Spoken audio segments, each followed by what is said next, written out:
Pull-ups are great for climbing. You probably don't need convincing of that. But where do we start and how do we progress our pull-up strength? Today we're kicking off the fundamental series of climbing training where we unpack some of the most essential exercises for climbing and show you how to incorporate it into your training.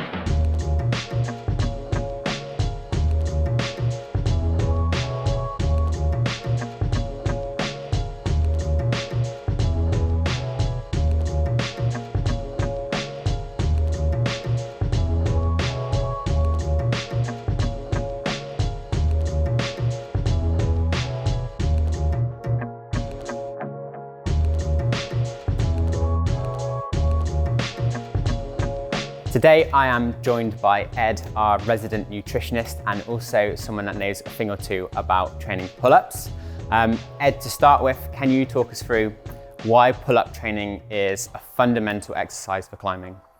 So pull-ups are one of the best ways to train general upper body strength.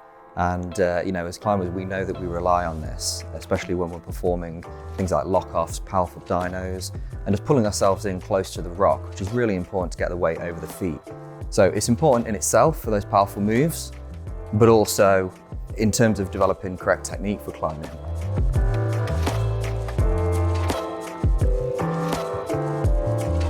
So there's loads of different variations we can do for pull-up training. Some are geared more towards the specific movements we see in climbing, and some are just for training general strength. But I'm going to be talking you through a conventional pull-up. So you'd start under the bar, ideally at a height that you can reach easily without having to jump up. You'd be grasping the bar with a pronated grip, just wider than shoulder width. With a tight, firm grip on the bar, you can then start to engage the upper back. What I mean by that is when you grasp the bar and you're in a dead hang position, it's easy for the shoulders to elevate like this, whereas really we want to be imagining that we're kind of pulling the scapula down and opening that gap between the arms and the ears, and that's going to put the shoulders in a much stronger, safer position. We're then going to be using the lats primarily to pull the body up towards the bar, aiming to get the chin just above the bar if we can, and maintaining core tension throughout the movement as well. So you'll want to lower the body in a slow and controlled manner, ensuring that we're not shock loading the elbows or the shoulders, but maintaining a full range of motion. So going to the very bottom of the rep each time. Okay, so now we know how to perform a conventional pull-up. So let's take this exercise and figure out how we can incorporate it into our training with two examples. First, we're going to talk about how to train our maximum strength and recruit our muscles to display those really hard moves in our climbing. We're going to work in a rep range of 3 to 4 reps. This rep range is going to dictate the intensity, so roughly working around 90% intensity in this rep range, and that should dictate how much weight you're either adding or taking away from your body. With this rep range, we're then going to work towards 4 to 5 sets, but you can work up to this volume of sets as you progress through your training. In order to adjust the intensity for this rep range, you may need to be adding weight to your body. Many of us as climbers usually have a harness lying around, and so attaching weight to a harness is a good way to go. However, if you're using a lot of weight, I really recommend using a dipping belt or weight belt, as this distributes the load better. If you need to remove weight in order to complete this rep range, then you can use a pulley system or a few resistance bands wrapped around the bar. Working at these high intensities is of course great for recruiting maximum strength. However, at times it's also going to be important to increase your capacity to perform bodyweight pull-ups. A good example of a session that will develop this capacity is working in a slightly higher rep range of 8 to 12 repetitions. Again, the rep range here is what should dictate the intensity you're working at, so adjust the load accordingly. Generally, because we're working in that higher rep range, we can reduce the number of sets to somewhere between 3 and 4.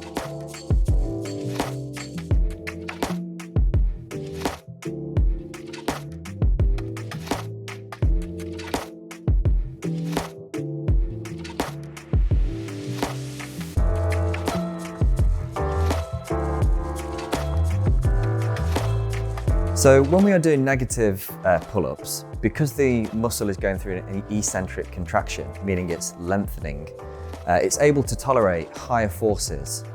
And this is great for beginners who can't yet perform conventional pull-ups at body weight, but also it's useful for advanced climbers with experience of pull-ups who are looking to break plateaus. With a negative pull-up, the focus is on the lowering phase. So we need to be able to get into a position where we can start from that point. So we can either use a chair or a bench. So we're actually grasping the bar in the elevated position with the chin at the bar level. So from this top position, we'll be lowering the body in a controlled manner. When you reach the bottom of the rep, you can use either the bench or the chair to return back to the start position. To incorporate these negative pull-ups into your training, we can simply use a very similar model to our max strength pull-ups. This means working in a rep range of 3 to 4 repetitions and 4 to 5 sets. Again, the intensity is dictated by the rep range here. A second key factor here, which will dictate the intensity you're performing these negatives at, is the speed at which you lower from the bar. Ideally, we're looking for a slow eccentric contraction somewhere between 2 and 3 seconds.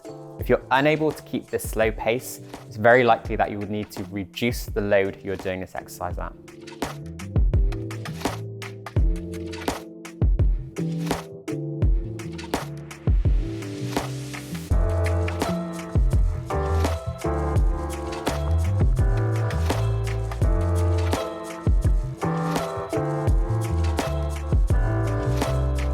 So lockoffs are static contractions, and similarly to the negatives, our muscles are able to produce greater force this way than conventional pull-ups. Lockoffs develop strength in an angle-specific manner. So this means that if we train our lockoffs in a 90-degree position, this is going to transfer well over to when we use this position on the climbing wall. Because lockoff strength is developed at specific angles, it's a good idea to train more than one angle. And the two that we generally recommend include training at 90 degrees and also at 120, 125 degrees, so more of a straight elbow. One of the reasons that we might avoid training very deep lockoffs, especially for beginners, is the additional stress that's placed on the elbow. Because generally we're working at higher forces when we perform lockoff training, it makes sense to start the exercise with the relevant joint angle, i.e. not jumping into the lockoff, but using a chair or a bench to achieve the angle that we're looking to work at. With lockoff training, we're not using repetitions because we're in an isometric contraction. Instead, we're looking at the time and tension, or how long we hold the position for. You can liken this to fingerboard training, where we might hold for 5 seconds or 10 seconds in that position. A good example of somewhere to start with your lockoff training is holding for 10 seconds in your isometric contraction. If we take this example of performing 10-second lockoffs, we're going to want to do a number of sets at these different joint angles. So in this example, we're going to do 4 sets of those 10-second lockoffs at 90 degrees, followed by another 4 sets at 125 degrees. Remember, just like fingerboarding, you can change the time under tension for your desired outcome. If we shorten the time to 5 seconds, for example, we're working more at maximum strength. But if we increase to 20 or even 30 seconds, we're looking at developing the capacity or muscular endurance. Load or intensity is again going to be dictated by the time under tension, or the length of the lockoff in this case. So if you're hanging for 10 seconds, work at roughly an 80 to 90% of your maximum, which means you should have a few seconds in reserve.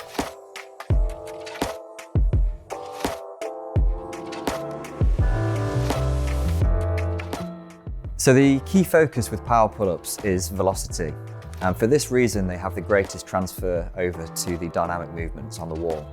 So the setup and the movement pattern are similar to a conventional pull-up, except the intention is to develop as much power and speed through the concentric phase, aiming to get the chest to the bar as a minimum. So if you can't reach chest height with the bar, then you can use a resistance band to assist with this.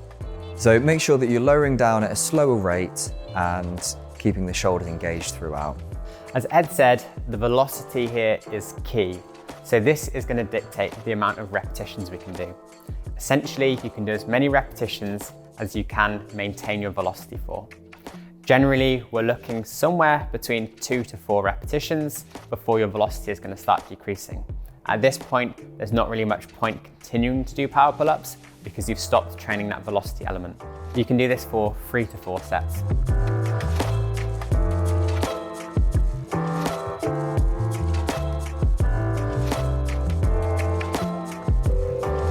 We have some great examples of how you can incorporate pull-ups into your own training to improve your strength and ability to do powerful moves while climbing. However, it's important to know how to incorporate these sessions into your current training. The aim of a lot of these sessions is developing strength or maximal strength.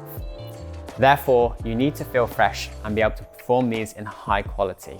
However, at the same time, they're going to be less specific to your actual climbing sessions. Therefore, we either want to place these pull-up sessions after our climbing, but still in a good state and well rested, or on their own. They shouldn't go in front of your climbing training. One exception to this is the power pull-ups. Because these need to be done at such a high velocity, even a small amount of fatigue is really going to affect the quality at which you can perform these. For this reason, we actually often use these power pull-ups before a climbing session. It can help potentiate or recruit that power moving into your climbing session. And generally, because the rep range is low, we don't actually generate that much fatigue in this session. The frequency at which you perform these training sessions, i.e. how many times a week you perform them, is also important.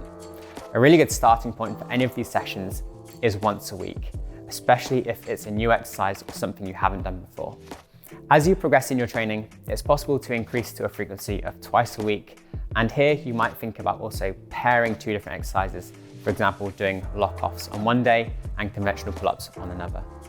We've discussed a number of different pull-up sessions in today's episode, all with different intentions, from developing your starting strength to do your first conventional pull-up, through to developing power for dynamic movement and competition climbing.